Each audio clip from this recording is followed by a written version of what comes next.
I'm Seth Harvey, one of the 4 producers involved in the creation of Channel 12 IBS, the Indiana Broadcast Service. Today we're having a table read of the pilot script. Hi, I'm Greg Burns, and I'll be reading for The Doctor and Jim Leary. I'm Mark Von Schlemmer, and I'm playing the songwriter and Paul Westerberg. Hi, I'm Eric Newsom, and I'll be playing the comedian Tom Myers. My name is Peter Jordanson. I'm Josh Tomlinson, and I'll be playing Josh. My name is Thomas Delzite, and I'll be playing the role of Vinny. I'm Abigail Shockley, and I'll be playing the role of Chloe. I'm Sam Federoff, and I'm going to be playing Julian today. I'm Stephen Edgar, and I'm going to be playing Steve. A young adult, Steve, is speaking directly to the camera. He's wearing a staff shirt of his local TV station, Channel 12 IBS, a backwards baseball cap, and has shaggy hair. He looks like a dork. He's standing in front of a green screen that reads 2022 IBS Pledge Drive. That's what we need from you guys at home.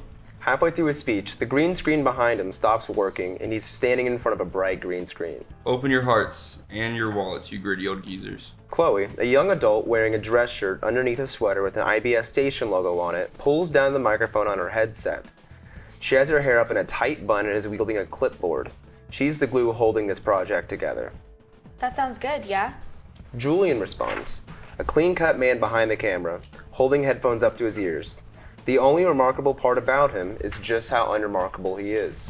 Yeah, I guess so. It's not screeching anymore. Okay, good. Great. Just don't touch anything. And hey, Steve, don't forget to take that mic off. Steve foolishly untangles a lav mic strapped to his body. Chloe turns around and walks out of the studio. This is the biggest drive of the year, and I can't have this studio catching on fire, okay? The back of her sweater reads Student Director. She walks away from the studio, down the hallway with purpose. Where's Vinny at? He should be here by now. Chloe enters into Josh's office. Josh is seemingly the only adult in this place. Dressed in business casual, he carries an unbothered affect and sees no problems arising.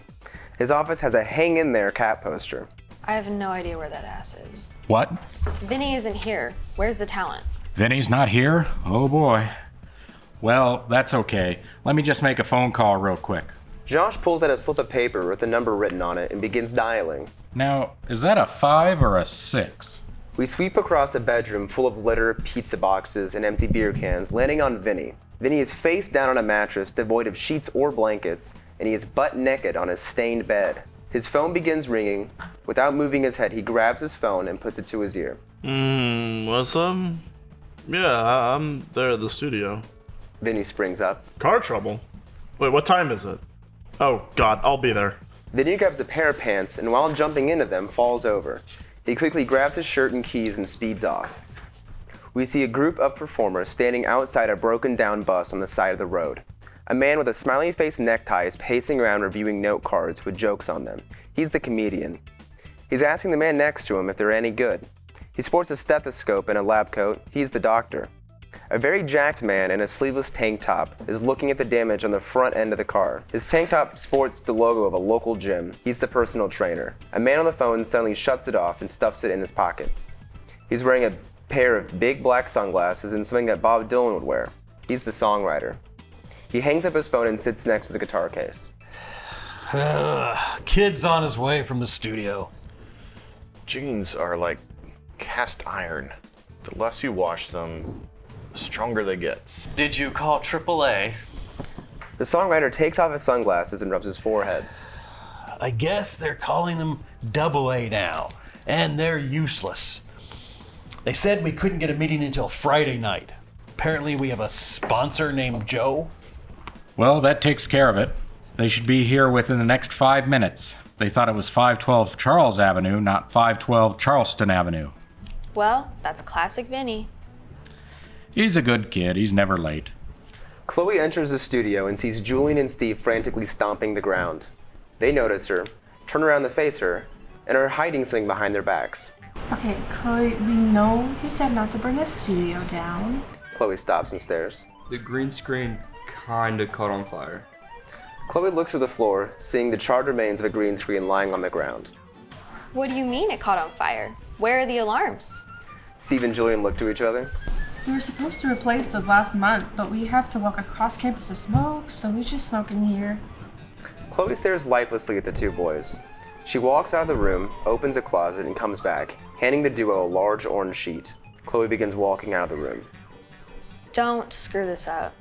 Suddenly, Josh walks down the hallway and shouts out. Chloe stops in her tracks. Talent's here and changing. Everybody in their places. Chloe spins around and sprints into the studio. As soon as she returns, she begins chastising the boys. These guys are professionals. If you can keep it together for 15 minutes, I promise I'll buy you guys a large pizza. Stuffed crust? Yes. The boys high five. Chloe leaves the studio, takes her bun out, and puts it into a tight ponytail. She enters the green room to see 4 convicts with orange jumpsuits over their shoulders. They are the Bizarro versions of the 4 performers we've previously seen. The Bizarro comedian, Tom Myers, sports a large puffy mustache and large round glasses, like the Groucho mask, minus the nose. The Bizarro songwriter, Paul Westerberg, is wearing a black vest and white button-up that is far too small for him. The Bizarro trainer, Peter Jordanson, is still very muscular, but is dressed very nicely and looks a little scary, but he seems very calm, a gentle giant. And the Bizarro doctor, Jim Leary, has on sunglasses, is shaky, wearing a black and white medicine insignia shirt, but at the top of the rod is a pot leaf. Okay, guys. So we're ready whenever you are. Everything looks good. Is there anything we can get you before you go on? Do you guys have any beer? Actually, we don't have any beer at the station. Apologies. We'll see you guys in the studio. Chloe walks out of the green room and runs into Josh. Say what you will about Vinny, but he knows how to find entertaining talent. They have the best stories. I never know where Vinny finds these guys. We see a shot of the back of a van with a bumper sticker reading the Freedom 4 ex-convict performers. Vinny is stopped in his car trying to call someone. We hear Josh's voicemail. Hey, it's Josh. You probably miss me because I'm not on the phone. Haha. Of course I'm not on the phone. If I would have been on the phone, I would have answered. Well, anyway, let me know how you're doing and why you called and... Vinny hangs up on Josh's voicemail, and we see that he is stopped at a long line of cars waiting at a train crossing with a train speeding by. How long is this train? Cut to a sign advertising the world's longest train. Vinny sits in the car frustrated. He begins turning through the channels in the stereo. He stops on one that catches his ear. He stares wide-eyed. Hello everyone, it's that time of the year again, the IBS Station Pledge Drive. We strive to keep advertisers out of your media and to keep the station advertiser free, and we need you to donate. So here today for you, we have some talent. Coming up now is a comedian, Tom Myers. Tom Myers is center stage with a microphone, standing awkwardly. He clumsily adjusts the microphone stand before beginning his set. Everybody having a good time so far? No response, as there is no crowd. Yeah, I'm in kind of a weird mood myself. I stopped at a convenience store, I'm waiting in line to pay, and the guy in front of me puts down a dozen donuts, 2 big bags of Doritos, one of those cheapo gallon bottles of the generic brand fruit punch, and a nasty old rotting banana. And he turns to the clerk and he says to him, "My girlfriend just had an operation and she can only eat certain things." I look at him, and I go, "Yeah, right. What did she have, a bong hit transplant?" This lands with absolutely no laughs. Besides Julian and Steve, who are manning the cameras and kneeling over with laughter. Now those guys like a good pun. Chloe looks perplexed, as that joke was not a pun at all. Well, that's all the time I have for today. Let me introduce you guys to the next host. He's gonna teach you a thing or two about how to get off your couch. Peter Jordanson. Peter Jordanson takes the stage, bringing a weight bench with him, and sits down on it. My name is Peter Jordanson, and today I'm going to... Vinny shuts off the stereo. Wasn't even a pun! A car horn blares behind Vinny. The train is gone, and now he is holding up traffic. He turns the stereo off, picks his head up, and speeds down the road. Vinny's phone, however, starts to ring. It's Josh. Vinny answers, panicked. Hey, Josh, what's up? Vinny, are you at the studio? Chloe said you weren't here. I mean, I just wanted to check because, you know, I didn't see you, but you aren't ever late, so I didn't know what was up. No. I was there for crew call. I just had to grab some drinks for the talent. They wanted a bunch of, Vinny drives by a watermelon truck and eyes it. watermelon juice. They wanted watermelon juice, but I searched everywhere and couldn't find it. Can you believe that? Watermelon juice? These guys are a riot, I tell ya. Well, is the pledge going well, at least? We see Josh on the phone in a room full of volunteers hastily answering a gallery of ringing phones, confirming donations. It's going great. It's shaping up to be one of the most successful, and we're not even halfway through. These guys you found are a great show. Oh, yeah, well, you know me. I'm great at finding talent. And you're never late. Never. So, who went and picked the talent up? Oh, no one. They came in their own van. Oh, that's good. I'll be there soon. With no watermelon juice. That's right. Vinny hangs up his phone, but drops on the floor of his car. He bends down and struggles to grab the phone and wham! Hits the car directly in front of him. Vinny exits his car and is already starting his apology. I'm so sorry, guys. I dropped my phone and, We see that the car he hit is the real talent's car. Whatever, kid. Just give me your number and I'll deal with you later. We're late. Of course. It's 660-287-6222. The songwriter writes the number down on his palm. Scram, kid. Vinny gets in his car and is about to peel out when he receives another phone call and answers. Hey, are you gonna get here soon? We just got hit here on the side of the road and I'd like this car to stay in one piece. Vinny opens his mouth to reply but picks his head up. He sees a songwriter in front of him saying the words he's hearing on the phone. He puts the phone down and walks toward the songwriter. Hello? Hello? This kid just bailed on us. He sees Vinny walking over to him. Didn't I say scram? Vinny coyly holds up his phone to show him the call. The real talent exchanges glances between one another. All the talent is now crammed into Vinny's car in a very awkward and overstuffed manner. They're all silent. Hey kid, you wouldn't happen to have any juice, would you? The ripped trainer is now on camera, pulling up the back of his shirt, revealing a canvas of self-done tattoos. Some words written backwards, some crudely drawn cartoon characters, and some drawn like a little girl was the artist. Doing your own tattoos is simple and a frugal way to show the world just who you are. You shouldn't just live in a shell. Be proud of who you are. I know, I am. I'm even proud of the tattoos I haven't done yet. All we see is the shocked reaction of Chloe, who quickly runs up to the camera and covers it. Chloe is gesturing to Peter to pull up his pants. He embarrassingly does and turns around to adjust the camera again. Guess you guys aren't ready for that. But I hope you're ready for my good friend on his tips of health and wellness, Jim Leary. Jim Leary takes the stage, wearing his pin and a lab coat.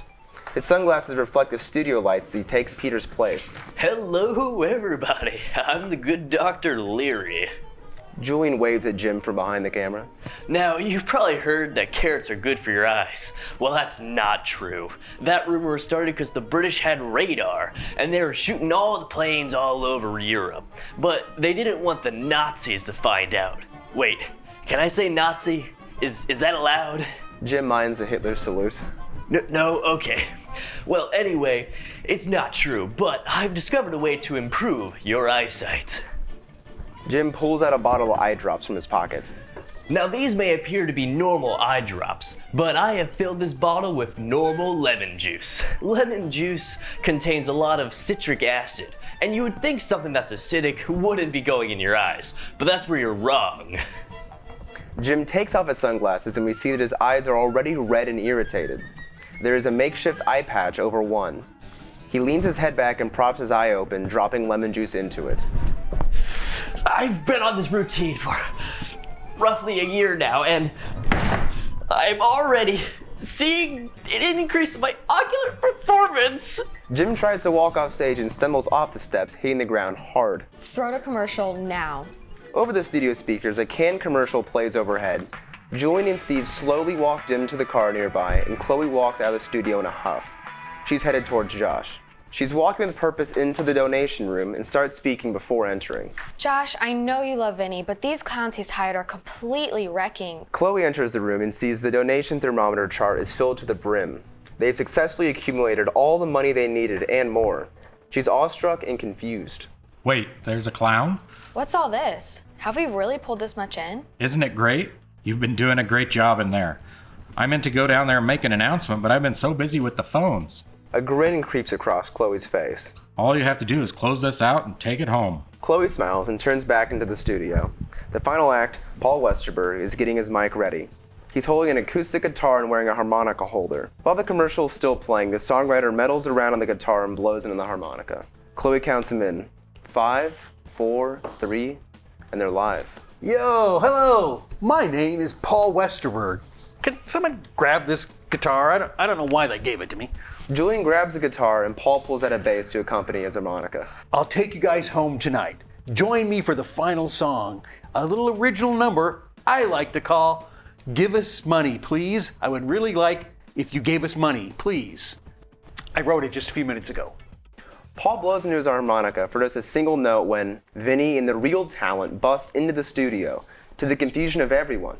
Everyone exchanges glances and looks around at each other. Vinny looks to Paul. Dad? Paul looks back to Vinny. Oh, hey, Vinny. And